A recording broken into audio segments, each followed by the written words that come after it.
Pastor Yo from Nelson Avenue. We are starting this podcast series, hoping that the things we talk about in this series will be helpful, not just to Christians, but also to others. We're in a very unique time in our lives and in human history with the COVID-19 pandemic happening, and we thought, let's try something that might address maybe questions people have, fears that they're dealing with. So stay tuned for this podcast, but also for upcoming podcasts as we seek to really listen to what maybe God's saying to us in this time. In this episode, I want to say a few more things about the book of Philippians. We've been looking at Philippians with our church community on Sunday mornings in our Zoom services, and we've done that for a few Sundays. We're moving into a different sermon series, but I have found Philippians to be so helpful for us in this COVID-19 pandemic. I would have never thought that because I've read Philippians a number of times before, but as we've read it again, as I've been reading it again, I find it such a remarkable book for our present moments. Now, some people might say, how is that possible? How can a book 2,000 years ago be relevant for us today?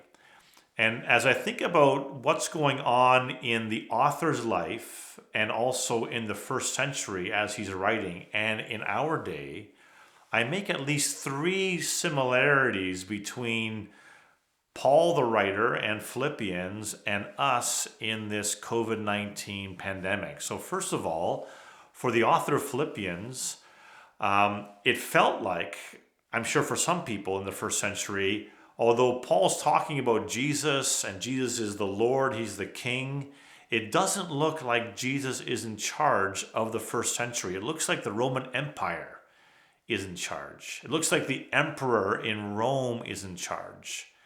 And that might be similar for us today. We might be thinking, there's pandemic all over the world. People are getting sick. People are dying. It doesn't look like Jesus is in charge. And then Philippians comes and speaks into that situation 2,000 years ago, but also for us today. A second, for me, remarkable similarity is that Paul, writing this letter, is in prison, probably in Rome. So he's in a prison cell or under house arrest, not able to go freely, not able to kind of roam around the Roman Empire or go places. He is in some kind of isolation. And I think, wow, that is just like our day today. People isolated in their homes, their apartments, their rooms, not able to move freely. Isn't Philippians, as I read it, speaking to us also in that context? And then I also, as I read Philippians, I realize it is very much Paul. He's moving toward the end of his life. He knows that while he's in jail in Rome, it's very possible he might go to trial. The emperor might have him executed. So he's always dealing with issues of life and death. This is very, very real for him. Now, I realize this is true for everyone all the time, but for Paul in that moment as he was writing, he knows his time is short.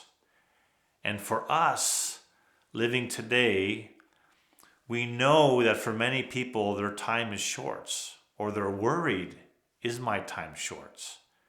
So as I think about Paul writing and us reading his writing 2,000 years later, I think, isn't that remarkable?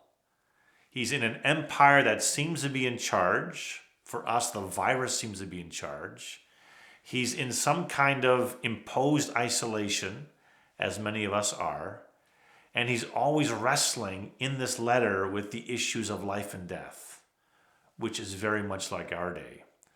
So as I'm reading Philippians, as I understand the Philippian context, it's really the present context that's bringing the book of Philippians alive for me in this time. And so I commend the book to you. I commend it to you to read, to listen to study, to think about, because there are so many verses and passages that speak into our present context. Let's read, let's hear, let's listen to what God's saying to us through the book of Philippians.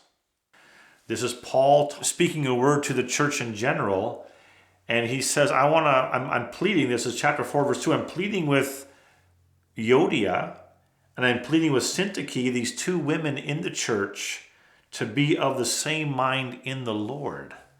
There's something going on there. There's some kind of tension. There's some kind of trouble between these two women who are leaders in the church. And so I'm trying to imagine Paul. He has his own struggles. He's had Epaphroditus who's been struggling with his health.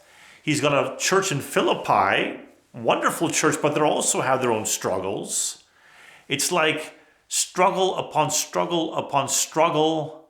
It's all happening at the same time. This is the book of Philippians, and this is our lives as well. So as I read Philippians, I hear about life in the past. I also hear about life in the present, even our own lives. And so I commend Philippians again to us as a book that's real for our present situation.